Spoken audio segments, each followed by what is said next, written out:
بسم الله الرحمن الرحيم الحمد لله رب العالمين أن إلهي بمهد أولا waxaan aad ugu faraxsanahay maalintiisii labaad tababarkii aanu xalay furnay oo ka socda heerkii baratikaalka ama tusaalihii dhabta ahaa istaadiyoon Moha Farax waxaan aad marka koobaad iyo mar labaad baa ugu mahad celinayaa agaasimaha guud ee wasaaradda dhalinyarada iyo ciyaaraha oo runtii tababarkan qayb weyn ku lahaa bixinayna waxa kale oo aad ugu mahad celinayaa gudoomiyaha xiriirka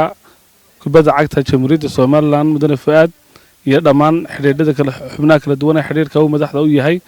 runtii nagala qayb qaatay macallimiinta heerka koobaad iyo heerka labaad inay halkan tababar ku siiyaan annagoo ah wasaaradda dhalinyarada ciyaaraha waxaan aad ugu bogaadinaynaa habsama socodka ay noogu socoto insha Allah waxaan rajaynaynaa in dhawaan noo soo gabagowdo waxaan ugu talagalnay muddo 3 cisho ah